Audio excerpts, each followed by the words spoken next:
Aparentemente, grande parte do grupo não pôde vir hoje. Então, eu tinha uma ideia de exploração, dá pra gente sentir ainda assim, de explorar aqui, se espera uma oportunidade com mais pessoas do grupo,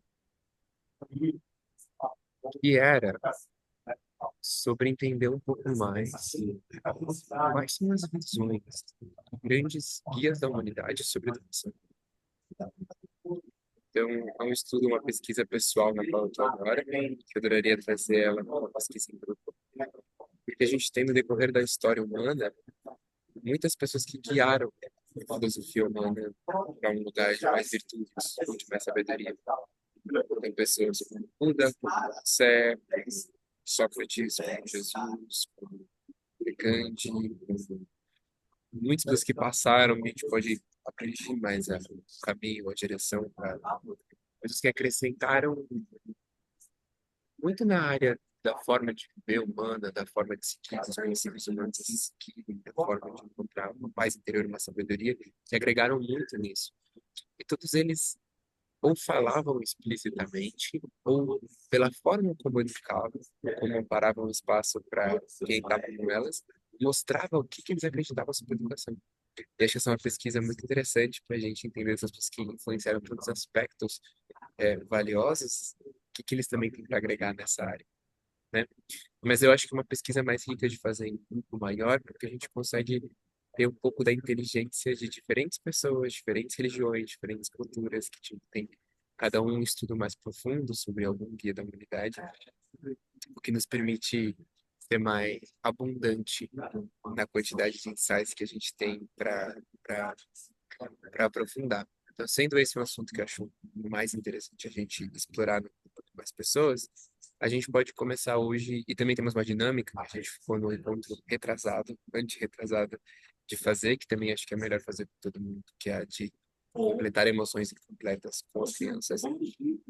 É, acho que vale a gente fazer talvez algo um pouco mais breve nesse encontro, mas uma pesquisa de exploração da nossa necessidade real de cada um de nós no momento. Então, eu queria um pouco abrir para ouvir um pouco de vocês. Como foi essa semana nesse assunto de educação, da parentalidade, da professor de amparamento de espaço para crianças? E se tem alguma dúvida, alguma necessidade, algum ponto que gostaria de explorar hoje aqui em grupo para aprofundar. Tenho muito essa filosofia para mim mesmo, de que quando eu me encontro travado em alguma coisa, que vou aplicar nesse caso com as crianças, quando eu me encontro travado como criança, num lugar onde eu não sei o que fazer, ou parece que eu estou de mãos atadas, parece que eu não tenho possibilidades para criar aquilo que eu realmente queria criar naquele momento. Então, normalmente, o que acontece é que eu estou faltando uma distinção para mim. Tem algum pedaço de sabedoria, alguma distinção, verdade de conhecimento que eu ainda não tenho, e que, ao ter ele, eu conseguiria criar novas possibilidades ou desabrochar o que está acontecendo aqui.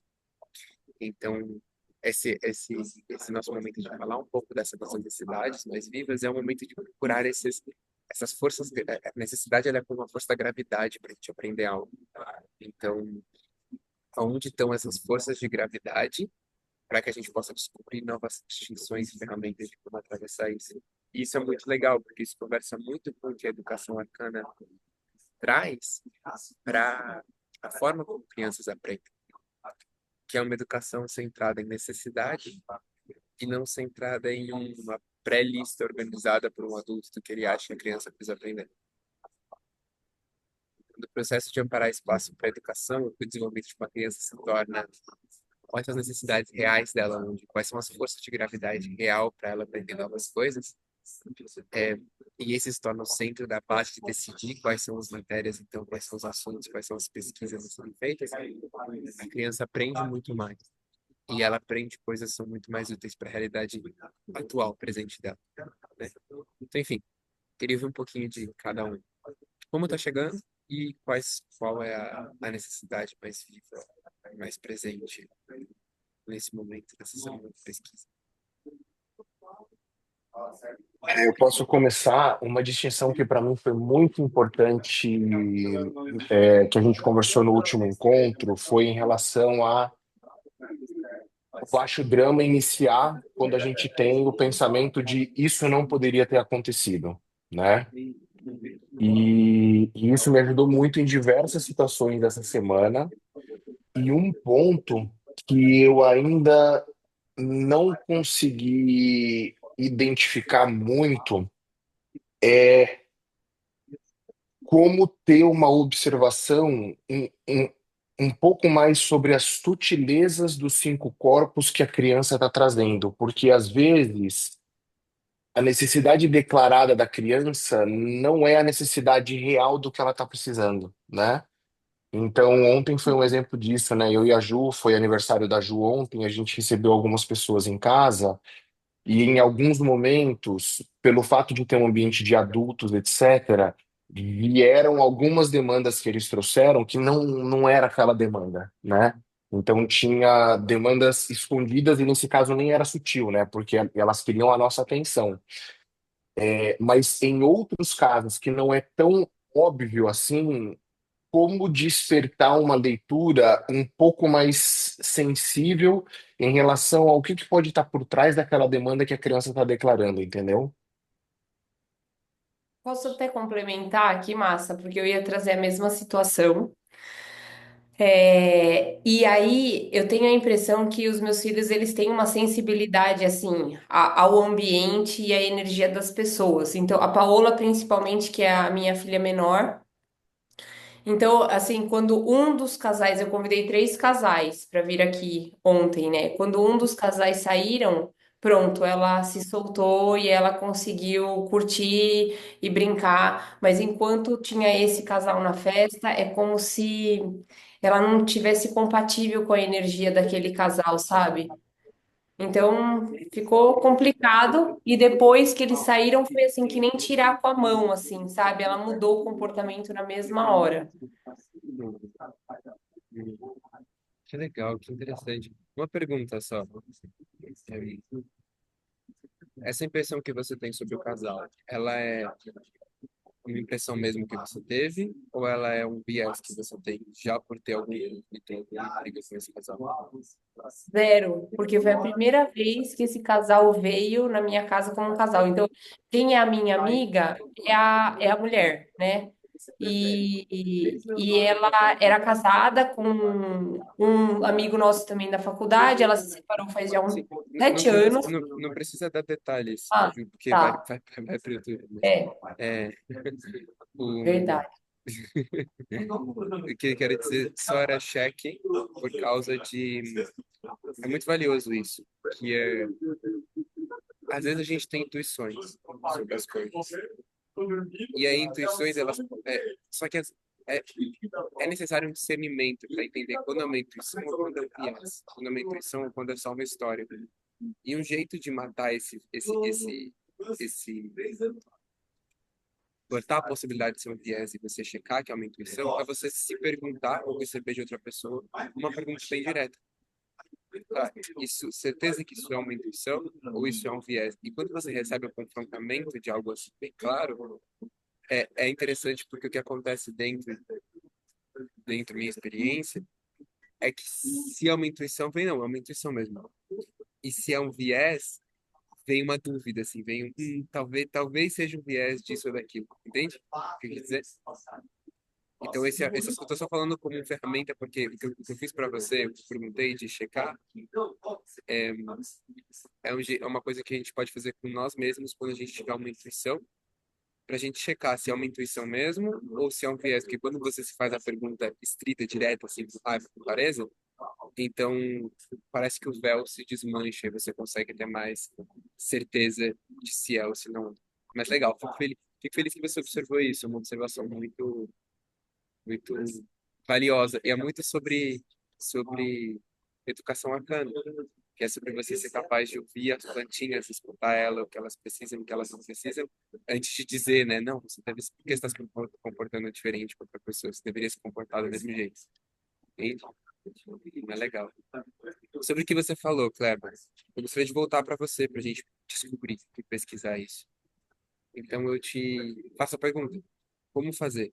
Quando é mais sutil, como fazer para a criança, para a gente observar o que a criança está dizendo, para além do que ela diz verbalmente?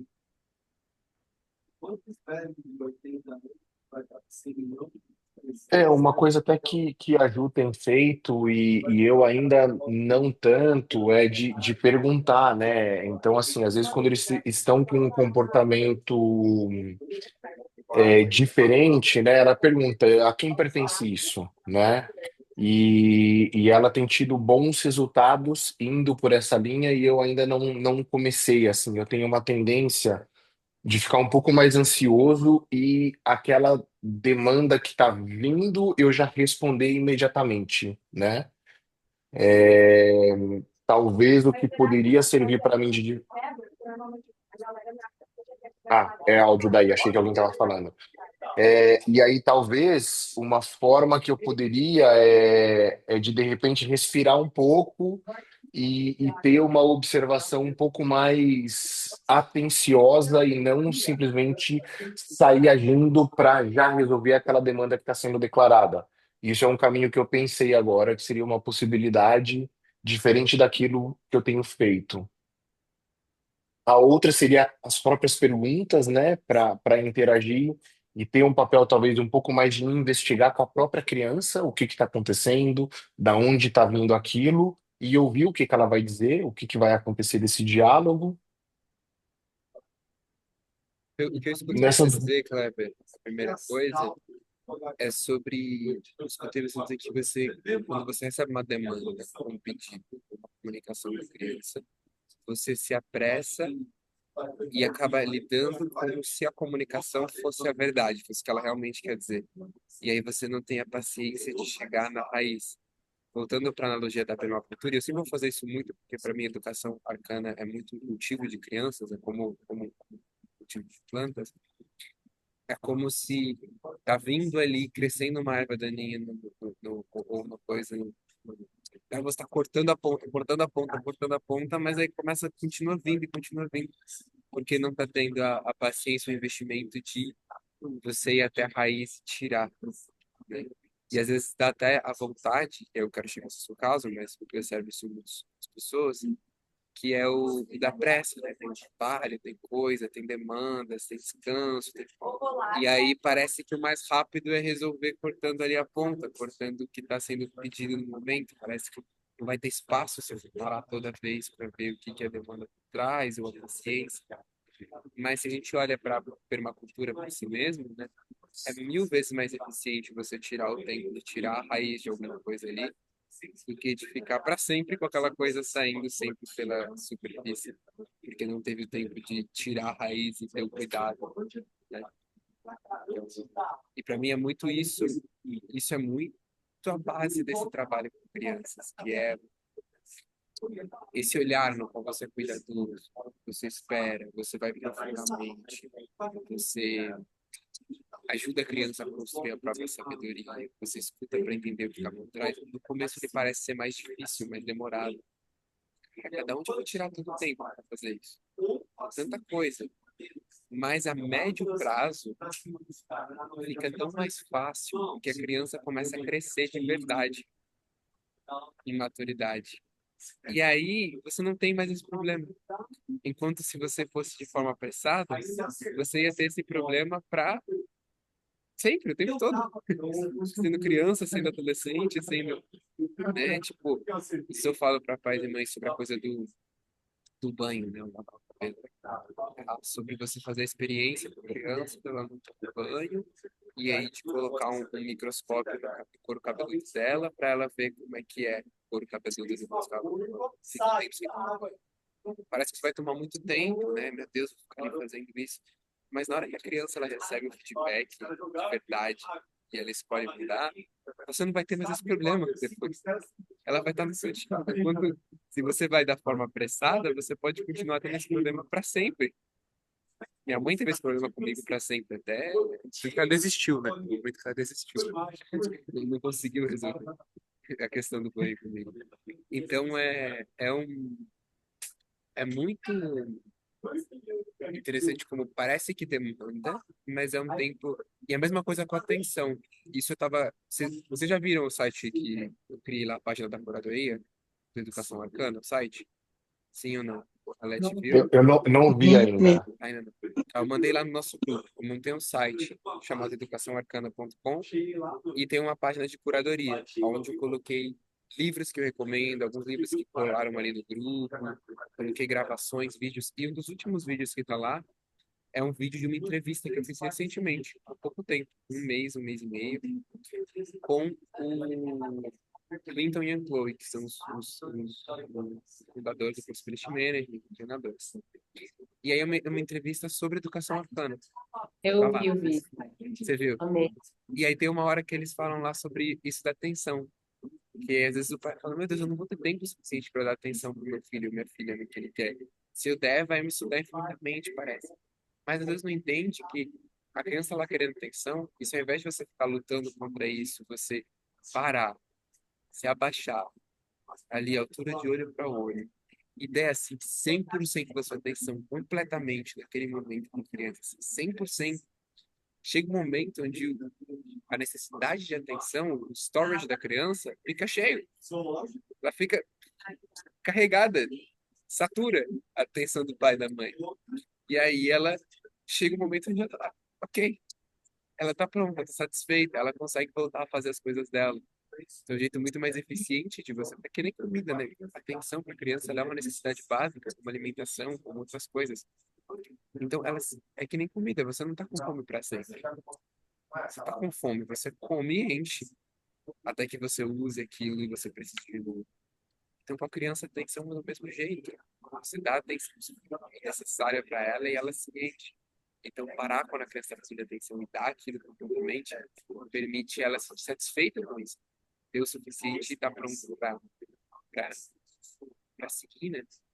Então, esse paradoxo sobre o tempo, eu acho ele muito legal. Mas voltando ao que você estava falando, Pepe, então eu vi que o primeiro ponto que você vê uma forma para ouvir o que a criança está querendo dizer, para além só das palavras, é ter mais paciência. E não comprar sempre que a coisa que ela está dizendo é o que é realmente. E você entender que ela está no processo de aprender a se comunicar, logo você pode parar e ter um pouco mais de presença para tentar ouvir o que está realmente querendo vir por trás. A segunda coisa que você falou sobre perguntas, a ver com o que você disse que a Juliana faz perguntas de, é, de quem é isso que você está sentindo, tudo mais, né? De quem é isso que você está me sentindo, me parece que é uma estratégia para um tipo de coisa que pode estar acontecendo na criança. Só queria trazer que essa não é a única. Então, é uma de mil possibilidades se apresentando no momento. Tem hora que a criança está sentindo algo que é de outra pessoa, mas essa pode ser menor dos casos. Pode ser que tenha muitas outras coisas envolvidas. Que outros passos são possíveis, Kleber? Você está lá, você parou, você teve um pouco mais de paciência, um pouco mais de presença. O que você pode fazer para ouvir outros corpos além do intelectual da criança? Porque o corpo intelectual da criança está aprendendo, né, a comunicar o que ela quer, o que ela precisa. E como você pode fazer para ouvir os outros corpos? Eu acho que um primeiro caminho de realmente parar e ficar no momento presente, dando 100% de foco e atenção para a criança, acho que já vai ajudar. É, eu acredito que ficar verdadeiramente curioso para tentar entender o que está gerando aquele, né, aquele, aquela emoção exagerada, etc., né? Eu acho que também já vai ajudar. Eu acho que talvez o momento de tentar ensinar para ela também dar nome, né, aos sentimentos para que ela consiga ir aprendendo o que que ela está sentindo, do porquê que ela está sentindo aquilo. Eu acho que vai até ajudar também nesse processo de aprendizagem que elas estão, de entender o que está rolando e não encapsular tudo em raiva ou encapsular tudo em qualquer sentimento que elas tenham uma preferência por sentir. Eu acho que o caminho acho que é mais ou menos por aí, assim. Eu posso fazer um comentário?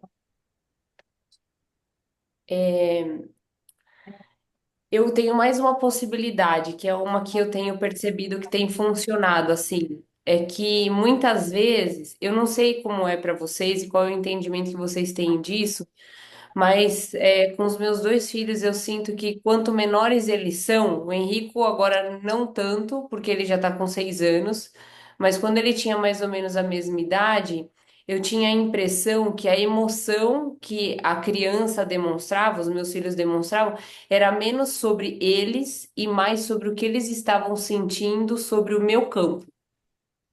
Então, o que eu comecei a parar para pensar é o seguinte, beleza, minha filha está tendo uma reação, né, que está me engatilhando de alguma forma.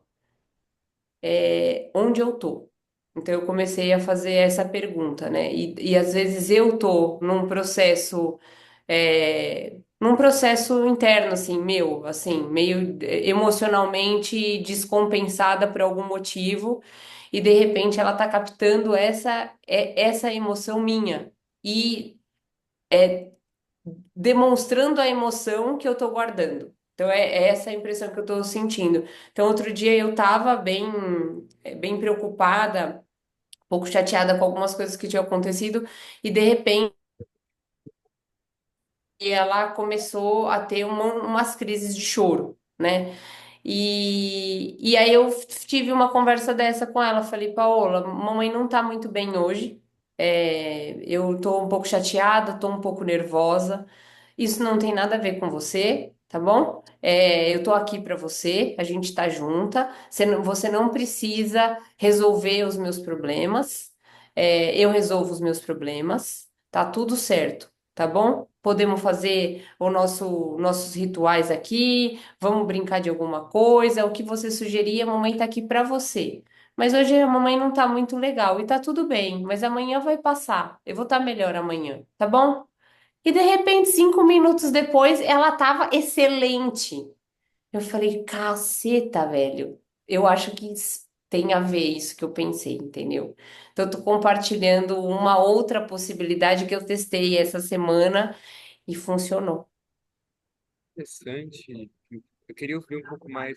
Queria ouvir da Amanda e da Leti. Vocês têm a mesma experiência? Já tiveram experiências semelhantes com isso que eu já trouxe? Eu já. Sim. Já. E- Quer falar, Letícia? pode ir, amor. Israel, eu percebo muito, assim, às vezes, quanto menores as crianças, assim como a Juliana mencionou, elas muito fusionadas nesse estado mental, e eu já senti, assim, como mãe, exatamente isso que a Juliana está falando. A minha filha querendo, expondo alguma coisa para mim, como se ela estivesse fazendo uma grande gentileza de trazer para a superfície coisas que não eram necessariamente sobre ela, eram coisas sobre mim, assim, sabe? E essa mesma conversa que a Juliana teve, eu já me lembro de ter tido com a minha filha, de explicitamente dizer: filha, não precisa fazer isso pela mamãe, sabe? Assim, não se preocupe com isso, a mamãe vai dar um jeito nisso, sabe? Então, assim, e isso não é algo que vem do que eu li nos livros, né? É algo que realmente eu vivenciei, assim, sabe? Então, eu já passei por experiências assim também. Eu acho que, e não vou repetir assim, a mesma coisa, e o ponto que eu adiciono é que trazendo, a minha já tem 8 para 9 anos, agora trazer a clareza de que não dá uma leveza que não é culpa dela o meu estado emocional. Então, eu tenho visto muito esse ganho, assim, quando a gente entra nesse campo, nessa conversa, e dá aquele alívio, porque o imaginário, muitas vezes, ao acessar isso, a gente se deu conta que no imaginário dela passava, né, algo como talvez eu tenha feito alguma coisa, foi algo que eu fiz, né, por isso que a mamãe tá assim, ou o papai tá assim, né, e trazer essa clareza, essa conversa para o campo dá um alívio e realmente as coisas voltam aí para um estado mais tranquilo, equilibrado, assim. Colaborando um pouco com isso, uma outra coisa também que tem a ver que eu já percebi é quando a gente às vezes nomeia algo que está obscuro, sabe? Eu vou trazer isso para um exemplo prático, assim, por exemplo. Teve uma época que a minha filha, uma das minhas filhas, o comportamento dela se alterou muito. Ela ficou mais agressiva, isso durante um tempo grande, assim, meses. Mais agressiva, mais resistente, mais confrontadora e tudo. E nessa época eu estava muito desconectada afetivamente dela, sabe? Assim, eu estava trabalhando muito, eu realmente, olhando para trás, fazendo uma análise, eu realmente me desconectei dela, assim. E esse movimento dela também era um pedido de conexão ou uma raiva relacionada com aquilo. E quando eu identifiquei aquilo, eu tentei conectar de novo, fazer todo o movimento. Mas qual foi o momento, o grande momento que eu vi que as coisas realmente começaram a evoluir, a mudar? Quando eu nomeei aquilo para ela, quando eu falei com ela, aconteceu. Nós estivemos mesmo desconectadas, sabe? Essa dor sua foi real. A mamãe estava trabalhando muito e a mamãe afastou o coração, mas agora eu estou aqui de novo, eu entendi o que aconteceu, eu não quero, eu te peço perdão, sabe? Quando eu coloquei as coisas claras, assim, expostas, e falar, isso aqui é real, o que você sentiu, foi como, tipo, virar uma chave, assim. Então, eu vejo muitas vezes quando as famílias, por exemplo, eu trabalho com casais que estão se separando, e que tem mentira, sabe? Que tem aquela coisa tipo, ah, tá tudo bem, você finge para a criança que tá tudo bem. A criança sente em outros, né, como o Israel falou assim, ela sente por outras vias. Então eu vejo que às vezes também a clareza, a nomeação, sabe? A honestidade emocional no nível que a criança consegue compreender, obviamente, né, gente, assim, com cuidado. Mas isso também, tipo, faz, a criança pode respirar, sabe? Eu vejo essas coisas que colaboram com o que a gente está conversando. Que E uma interessante. coisa que a gente, é, e uma coisa que a gente tem aplicado muito depois do ETB, acho que é laço de completude, né? Aquela que a gente vai repetindo o que a criança vai trazendo, e como isso tem ajudado a ela também poder trazer com clareza o que estava, né, realmente incomodando, ou o receio que tinha, né, de trazer para não nos preocupar. Então, tem funcionado muito assim, isso.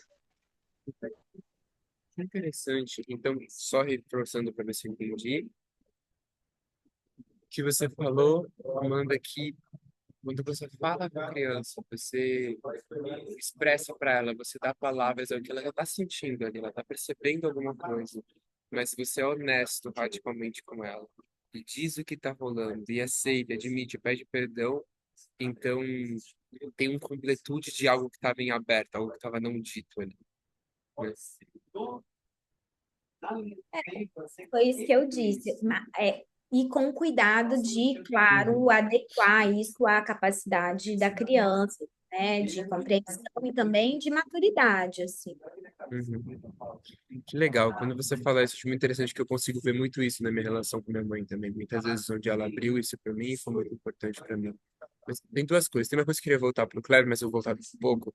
Mas voltando para a coisa que a Juliana falou, que você avança aí e Lante comentaram.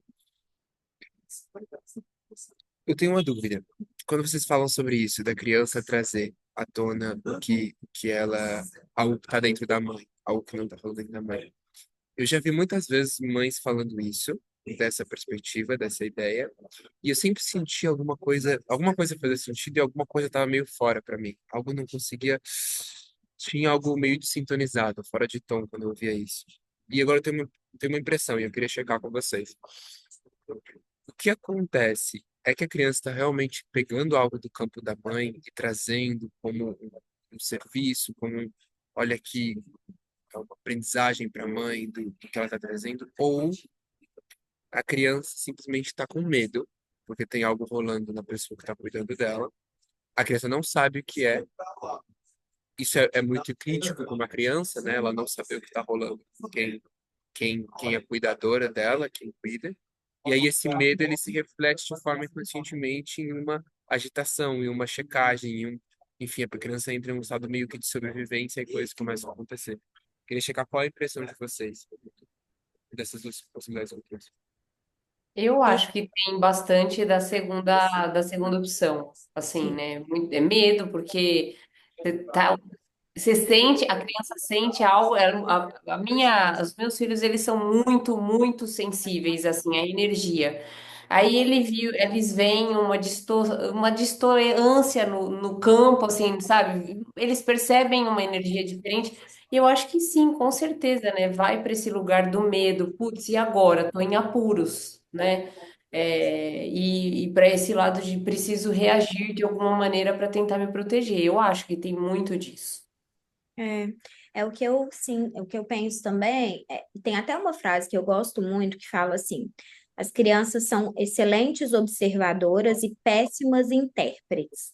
Então, elas observam o que acontece, mas elas não conseguem, às vezes, compreender ou trazer clareza para aquilo. Então, quando eu falo que a criança traz como uma gentileza, né, para a superfície, não necessariamente ela traz aquilo claro, ela traz uma bagunça que é um pedido de olha para isso, olha, vai dar a sua interpretação, vai cuidar disso, porque eu acho que a criança não tem capacidade de, né, olhar para aquilo com clareza.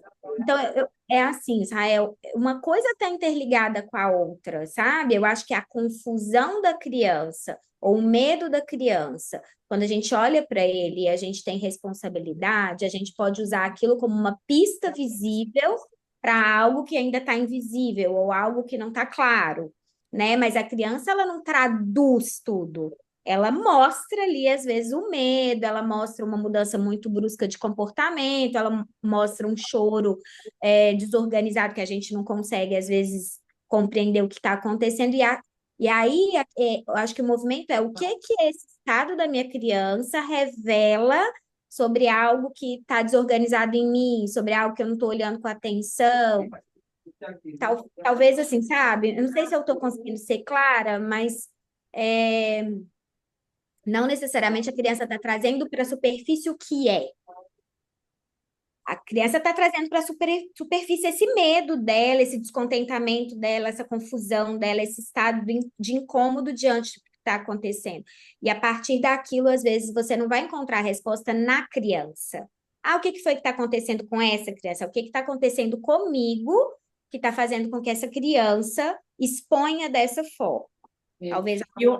E uma coisa que eu parei de fazer é perguntar para minha filha sobre o negócio dos sentimentos, assim, sabe? Ah, mas você tá sentindo o quê? Ah, tô sentindo tristeza. Por quê? Ela não consegue falar. E aí, o que que eu observei? Que toda vez que eu fazia esse movimento, ela também ficava insegura, no sentido de ter que me dar uma resposta. Então, isso é uma outra coisa que eu parei de fazer. Então, não faço mais, sabe? Eu falo Quantos anos assim. elas têm, Ju? A Paola tá com 3, o Henrico com 6. O Henrico já não, o Henrico já consegue super se expressar, ele fala, tal, ele consegue dizer o que que ele tá fazendo, por que que ele tá assim e tal. E aí, com bastante clareza. Agora, ela não, entendeu? E eu tava sentindo que ela tava se sentindo sobrecarregada com esse tipo de pergunta. Então, eu tenho usado muito, eu fiz um curso de Access Consciousness, eu amei, e eu tô botando muitas ferramentas do Access em prática. Então, quando ela tá com um pensamento repetitivo, eu falo assim, Paula, vamos falar frase maluca? Tudo é o oposto do que parece ser, nada é o oposto do que parece ser. Tudo é o oposto do que parece ser, nada é o oposto do que parece ser. A gente fala 5 vezes e aí ela já se sente melhor. E esse negócio que o Kleber trouxe é isso. Então eu parei disso. Falei, filha, como você está se sentindo? Ai, tô muito triste, não sei o quê, tô chateada. Ou ela começa a chorar, falando que tá com raiva, alguma coisa assim. Eu falo assim: vamos fazer aquela pergunta? A quem pertence isso? Vamos devolver ao remetente com consciência anexada? Às vezes funciona, às vezes não. Às vezes eu tenho que falar assim: ah, vamos fazer uma coisa? A mãe vai cozinhar agora. Quer cozinhar com a mãe? Aí ela tipo se anima, ah, tá bom. Vamos, quer lavar louça? Enquanto eu cozinho, você lava uma loucinha aqui? Ah, tá bom. Aí ela acha divertido também aquilo e beleza. Então eu percebo que às vezes é um momento que ela é o que a Amanda falou, que ela precisa de conexão. E eu tenho a impressão de que ela mais do que o meu filho, né? A Paula mais do que o Henrico, porque eles são muito diferentes. E a outra coisa é isso, é o 100% da atenção, fazer as coisas juntas, e ela tá muito em modificação. Eu acho que uma criança nessa fase, ela muda muito rápido e Assim, sei lá, é um negócio que é descontrolado, sabe? Então, precisa estar com muita presença e consciência, assim. Toda vez que eu sinto que eu vou para um lugar para um além, eu vejo que ela piora. Então, e depois Queria eu tenho uma pergunta, tá? Que eu gostaria de eu fazer, mas queria é sobre um outro tema. trazer duas coisinhas nesse lugar antes de eu voltar para o que o Gabi trouxe. Um, sobre isso eu estava comentando agora, Ju. Vou voltar um pouquinho antes, na verdade, sobre o que eu falei a diferença entre tratar como, sendo mais explícito também no que eu quero dizer, né? Eu vejo muitas mães tratando como, quase como se a criança fosse uma ferramenta que, tipo, Deus coloca, sabe, a parte da vida e a criança vem agir, a gente é mãe, para então poder aprender através da criança, coisas estão rolando dentro da gente. Eu vejo essa filosofia rolando por aí. E uma filosofia com, não vou dizer que ela é errada, não é que ela não é certa. Assim, você pode aprender muito com uma criança que ela está sentindo, perguntando o que, que tem a ver com você e o que, que você pode resolver em você. É, mas são histórias, né? História que você inventa e coloca ali em cima de um medo que a criança está sentindo sobre a mãe sentindo alguma coisa, ela não sabe o que que é. E o que a gente perde, e isso é importante para a educação arcana, que é o que a gente perde quando a gente coloca uma história inventada em cima de algo que a gente pode deixar mais preciso, assertivo, ao deixar bem fino no que é. Quando a gente coloca em cima, a gente perde um pouco do contato com a realidade, quando a gente coloca uma história. O que faz com que, numa outra circunstância, a gente possa perder um tesouro que se a gente estivesse mais perto da realidade, a gente perceberia. Por exemplo, se eu estou no meio da natureza e aí eu encontro uma nascente de água potável. E aí, justo nessa hora, estava num dia de nublado. Eu posso dizer, ah, aqui tem uma nascente de água potável. Ou eu posso dizer, nossa, tem uma nascente de água potável e é porque a gente está num dia nublado. Claro que eu encontrei uma nascente de água potável porque a gente está num dia nublado. E aí eu atrelo uma coisa a outra que, a princípio, naquele momento não tem nenhum problema eu atrelar, é só uma história que eu estou colocando em cima. Mas eu estou afastando um pouco da precisão da realidade. E o que isso acontece é que isso me deixa um pouco menos perto da realidade, o que faz com que depois, pode ser que depois eu encontre uma nascente de água potável, mas eu olho para cima e não tá nublado e eu saio andando e falo, não, não é potável. Entende como adicionar pequenas histórias, elas podem levar a gente a perder, a ficar afastado da realidade e perder oportunidades? Então, por isso que eu digo, se a gente vai ao mais pé no chão que a gente pode, assim, ok, está acontecendo porque essa criança. E assim, eu tô falando que eu consegui perceber agora, mas pode ser algo mais pé no chão ainda que isso. Né? Se você vai, você descobre que a nascente de água potável, na verdade, é porque está num lugar alto, que é lá em cima, tem um lugar que acumulou água, enfim, mas a gente não sabe ainda disso. A gente vai descobrir mais pra frente. Mas por enquanto, se eu vou no lugar de, ó, tá com medo porque eu tô sentindo alguma coisa, ela não sabe o que que é, e eu tô expressando isso de forma inconsciente. Ponto. Isso me permite estar mais perto da realidade para poder navegar melhor com essa circunstância. Se eu vou tirar algo em cima disso ou não, é minha escolha. Se eu vou usar essa circunstância para olhar dentro de mim e tirar algo, é uma escolha minha, mas o que está acontecendo de forma mais precisa é isso. Então, esse é um convite sobre essa primeira coisa. Quer fazer um pequeno comentário, Amanda? Você tira o microfone antes de passar? Mas eu ia É, propor só porque tem vários assuntos começando a acumular. é, eu só Pode falar. queria colaborar com o que Uhum. você está dizendo, trazendo de novo o exemplo que eu usei na semana passada, da observação que eu fiz com a professora. O que acontece? Uma professora entrou na sala e o comportamento de várias crianças mudou. O comportamento daquelas crianças mudou não necessariamente para mostrar para a professora que a professora tinha algo sobre ela que ela precisava olhar. Só que, naturalmente, a educação tradicional, o que a gente faz essa criança está se comportando mal porque ela tem um problema de comportamento, que ela não aprendeu algo sobre a vida, porque ela precisa ser consertada em alguma das suas características.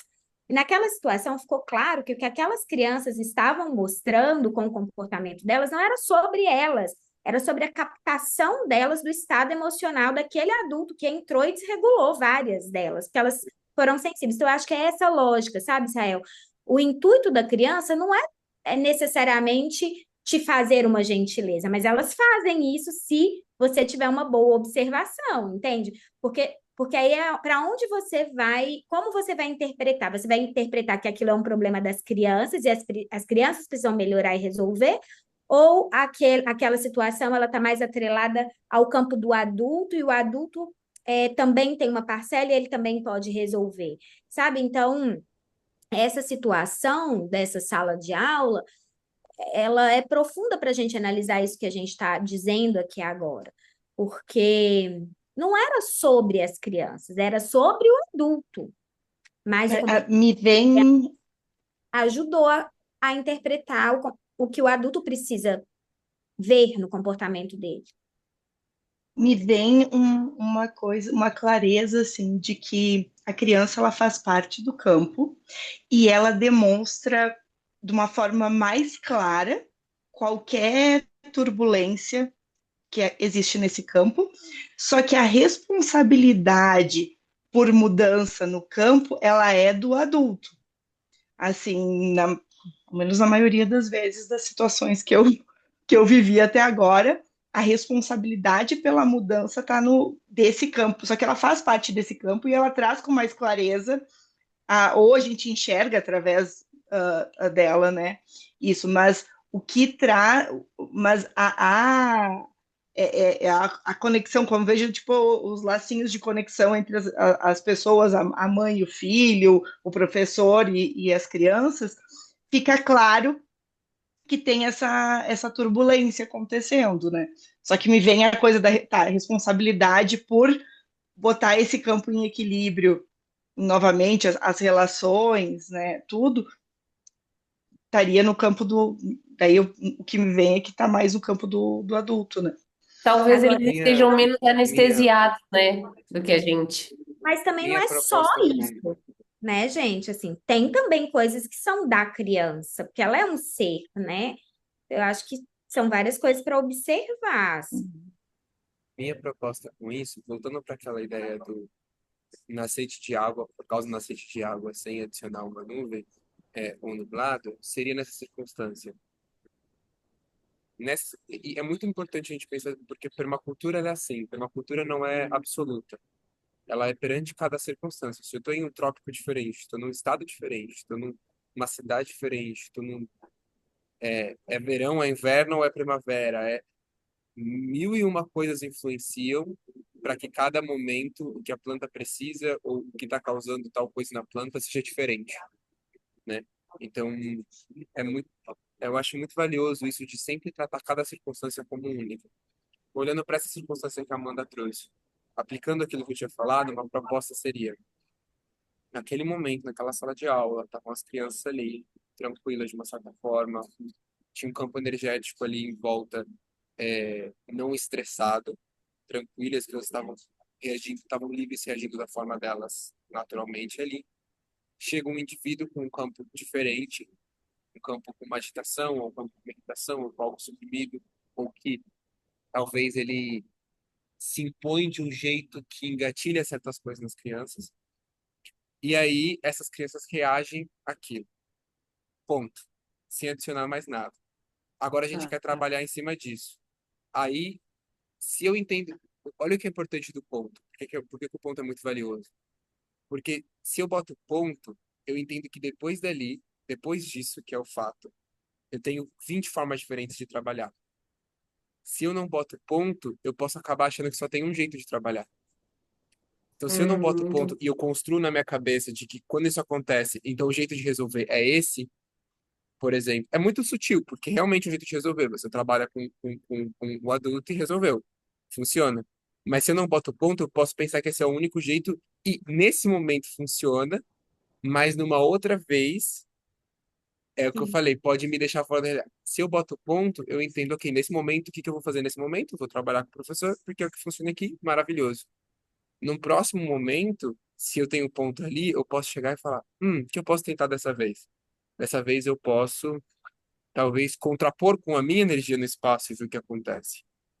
Ou, Uhum. da outra vez, eu posso trabalhar no processo seletivo da escola. Ou, da outra vez, eu posso trabalhar em fazer um experimento muito louco de construção com crianças de uma bolha de espaço pessoal e elas não são tão influenciadas pelo campo. Entendeu? Então, com um ponto, eu fico livre para navegar. Enfim, só essa coisa que veio para traduzir para esse momento, que eu acho que essa é uma descoberta. Eu nunca falei sobre isso, nunca pensei sobre isso, mas acho que é uma descoberta muito interessante de quanto mais perto da realidade a gente fica, mais possibilidades a gente tem para navegar depois. Muito bom. É. Indo E para a segunda. Posso falar ou quer comentar mais uma coisa? pode falar.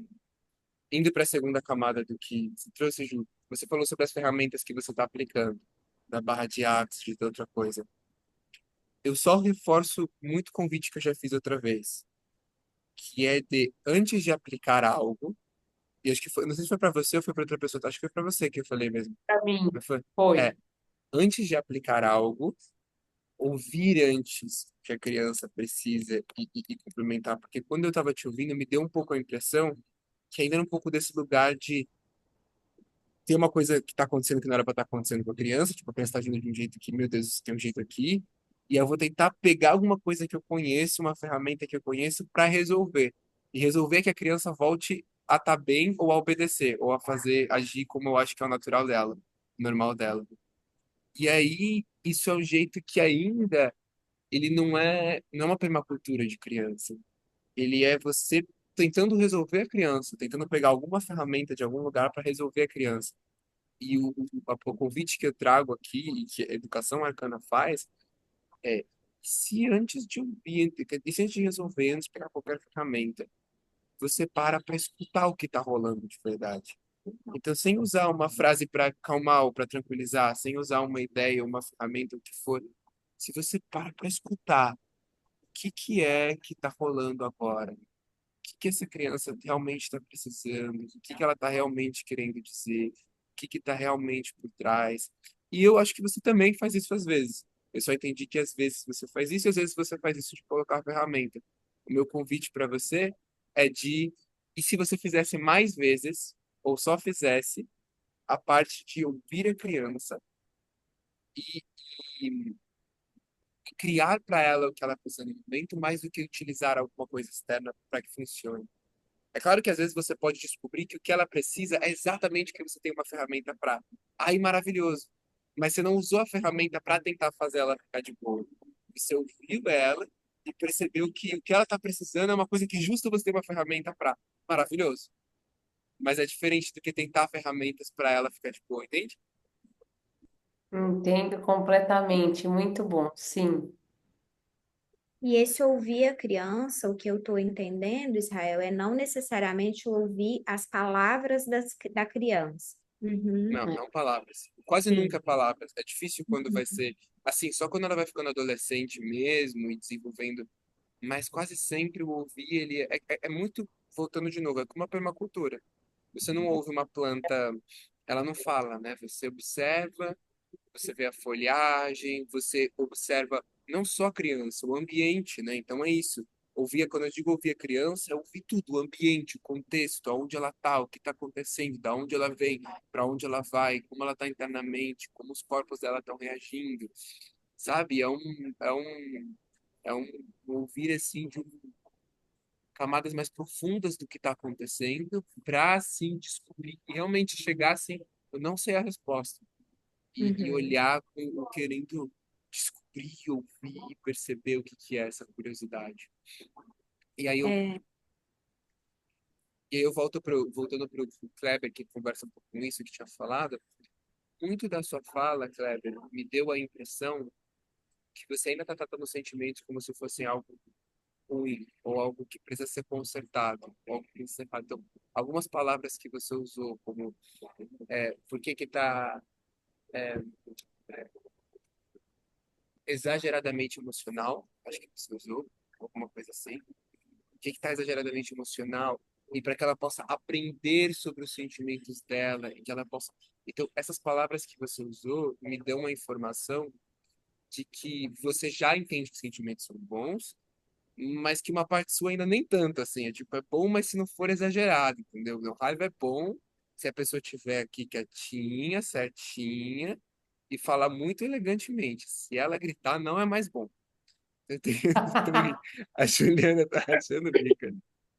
Então, enfim, tenho a impressão que tem essa relação com sentimentos de que até um certo nível eles são bons, mas se eles se expressam de outra forma, não são mais. E sobre aprender, é muito interessante que a forma como você fala, parece que o jeito certo, o jeito que você vê que é o jeito de se relacionar, é quando você aprende isso, você entende e você controla eles, você tem eles sob controle, você consegue explicar. E, e o convite que eu trago é outro, que é quando a criança, existem, como a gente falou, a educação arcana existe uma grande cerca e limites. Então, existem limites como se machucar e eu machucar o outro, certo? De agredir se agredir ao outro. Então, isso não, isso é um limite, isso não acontece, isso é um autocontrole mesmo que se é desenvolvido.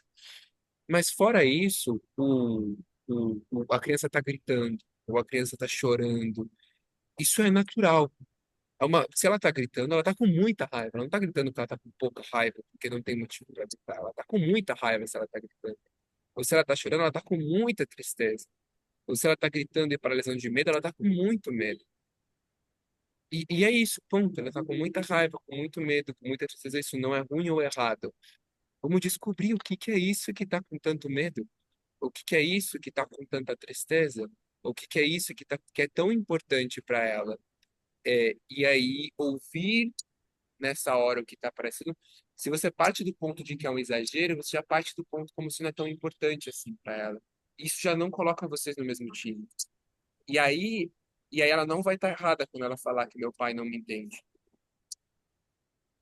Quando ela falar isso depois de parar de contar as coisas para você, com a desculpa na cabeça dela de que o pai dela não entende, que o pai dele não entende ele, não vai estar errado. Porque não entende mesmo, não está no mesmo lugar de compreensão de que está com muita raiva, está com muita raiva, é algo que dá muita raiva. Então, esse é um primeiro convite dessa forma. E sobre o aprender, é o convite que o papel de amparador de espaço que você faça com eles, são dois meninos, né? Menino e uma menina. Ah, tá, eu tinha certeza que tinha uma menina, não sei porque eu tava com a cabeça que era um. Tá, confundi assuntos, perfeito. Exatamente. Então, seu papel de amparamento de espaço com, com as crianças é de que mais do que aprender a navegar, aprender a lidar com os sentimentos, que aprender significa que você estaria ensinando de fora, você teria resposta, estaria dando para elas. Mais do que isso, é sobre um descobrir como navegar neles. Então, acompanhar a criança numa jornada de descoberta sobre navegação dos sentimentos, não sobre como controlar eles.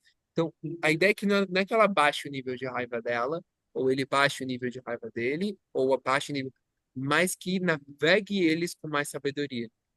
E aí ela vai sentir 80% de raiva e 70% de raiva, e vai poder navegar com mais consciência e mais sabedoria pouco a pouco. E aí talvez você se surpreenda, porque talvez você descobre que tem coisas que eles sentem 70% de raiva e que seria muito bonito se você também sentisse 70% de raiva, mas você não sente porque você foi muito educado pela cultura moderna a não se importar muito com isso. E tem coisas que as crianças sentem raiva e que a gente não dá valor suficiente, mas que são dignas de muita raiva mesmo. Eu acho que o ponto é até antes do olhar externo. Eu acho que é o olhar interno primeiro, Israel, porque é a forma como eu estou tentando lidar com as minhas próprias emoções, entendeu? Uhum. Então, embora tenha feito o ETB, embora eu converse muito com a Ju, embora a gente esteja agora olhando de novo para todos esses conceitos e em cima do que vai acontecendo na nossa vida, a gente vai tentando trazer mais e mais distinções. Esse é o momento que eu tô e que acaba refletindo isso na forma como eu amparo espaço para eles, né? Sim, e o convite que eu faço para você, Cláudia, e eu costumo fazer para homens especificamente, o convite para mulheres é diferente, é, ok, você vai praticar sentir mais e se permitir ser menos intelectual e mais emocional com o que você está sentindo. Começa pela tristeza e pelo medo. Então, começa se permitindo sentir grandes intensidades de tristeza e de choro, e de ficar chorando e não saber como lidar com chorando, ficar com medo e paralisar e aprender pouco a pouco a navegar isso no consciente. Começa pela tristeza e pelo medo e vai na raiva por último e vai na raiva, na tristeza e no medo você pisa no acelerador. Então você vai mesmo, assim, se joga, sente tristeza, chora, sente medo, chora. Na raiva você vai mais devagar, com mais cuidado, porque na nossa cultura é mais ok a raiva para o homem vir, e porque também na nossa cultura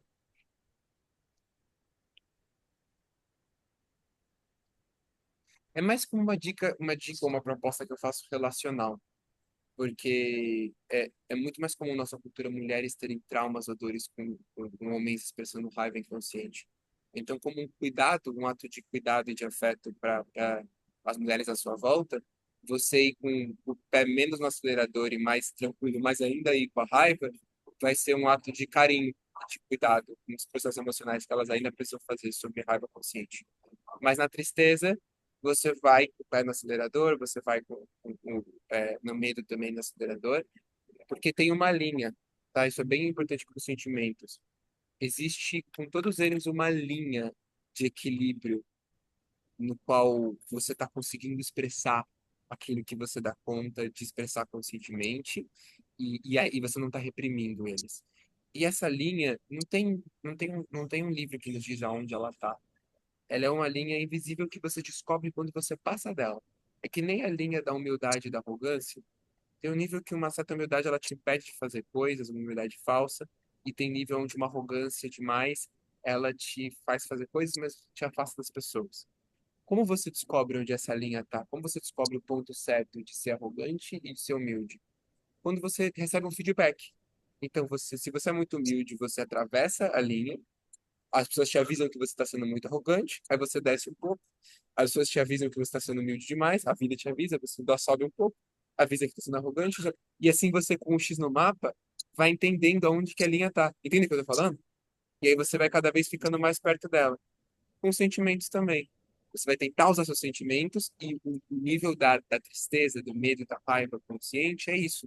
Você vai usar e você vai tendo feedbacks da vida de quanto de raiva eu uso em cada circunstância, quanto de medo eu uso em cada circunstância, quanto de tristeza eu uso em cada circunstância, e você vai atravessando. Então, com a tristeza e com o medo, pisa no acelerador para você atravessar mesmo a linha.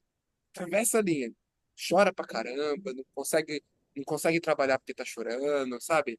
Vai nesse lugar, sente o medo te paralisar, não tá conseguindo fazer o que tá fazendo porque tá sentindo medo. Atravessa a linha e aí desce um pouco. Com a raiva vai com um pouco mais de calma. E para as mulheres, mete o pé no acelerador da raiva. Aí não tem problema. É, então, esse é o convite da jornada pessoal, né? Alguém queria falar algo? Ju, você quer trazer uma última coisa antes da gente fechar, pra gente fazer uma última observação? Eu Quero. queria, Pode falar. Eu tenho uma pergunta para fazer, que talvez a gente pode até deixar para o próximo, mas eu queria deixar colocada aqui. Uhum. eu quero fazer uma checagem de compreensão. Hum. Olha só, Israel, às vezes eu vejo algumas linhas de orientação, assim, de conduta com as crianças, que encorajam os pais e os professores a permitirem que as crianças completem o ciclo da emoção, por exemplo, o ciclo da raiva. Então, tá lá uma criança com muita raiva, chorando, fazendo birra, né, o que é chamado de birra, e chorando, e aquele pai ali só disponível ali, fisicamente disponível, esperando aquela criança passar por aquilo, como se a gente não fosse correto ou adequado, a gente salvar a criança daquilo, sabe? Assim, colocado dessa forma. Só que aí, quando você responde o Kleber e fala com o Kleber essa coisa, os sentimentos são ruins, os sentimentos não são ruins e tal. Muitas vezes, quando eu observo essa postura diante das crianças, isso sempre me gerou muita dúvida, assim. Por quê? Porque a criança, no meu ponto de vista até aqui, no que eu construí até aqui, as crianças precisam de corregulação, elas precisam de ajuda para navegar nessas emoções, porque elas, sem a ajuda de um adulto maduro e responsável, muitas vezes elas estão à deriva, e aí elas experimentam essas emoções de uma forma muito doída ou que gera do ponto de vista físico mesmo, biológico, falo assim de hormônios e neurotransmissores, que isso pode intoxicar, inclusive, o estado interno daquela criança, sabe? Então, eu só queria fazer uma checagem para ver se eu compreendi ou não o que você está trazendo aqui, que é o que você está dizendo para o Kleber os sentimentos não são ruins, né? Eles não precisam ser evitados, eles são naturais da vida. Mas nós precisamos ajudar essas crianças a navegar nessas emoções de modo para que. Aí, essa é onde eu estou em looping aqui, se isso é o que você disse ou não. De modo que elas não atravessem também algo que não é a natureza da emoção, mas a vivência da emoção, porque pode ser ruim para ela viver uma emoção de uma forma muito abandonada ou desorganizada, ou, sabe, aquilo vai crescendo, não necessariamente porque aquilo é o sentir da criança, mas pela inabilidade dela de navegar. Eu, eu, O eu que eu tenho tava, dúvida. sim, o que eu tava falando com o Kleber não era sobre a criança, era sobre a jornada dele individual com os sentimentos, tinha nada a ver com a criança. Sim, Com a sim, sim. era outra completamente diferente. Com a criança, é, é um assunto que eu quero testar mais. Eu não tenho tantos testes práticos, mas eu vou falar o que que eu penso sobre, por enquanto. E pode ser que isso mude um pouco depois de testes. Mas o que eu penso hoje, por enquanto, é, não é sobre você deixar a deriva se ela tá numa birra. Porque uma birra. Porque se eu tô parando espaço para um adulto tá numa birra, não deixa da deriva também. Mostra só que não tá numa navegação dos sentimentos. Mas isso depende um pouco da idade. Então, vou trazer um pouco das minhas ideias em diferentes momentos. No geral, com a criança, para mim, é sobre você não para a birra. Você começa a navegar dentro da birra, não contra ela para parar, mas para que da birra se migre para uma expressão consciente dos sentimentos. Então, uma birra é o quê? Sentimentos sem direção ou sentimentos misturados, virando uma mistura completa dentro que não leva a uma clareza para lugar nenhum.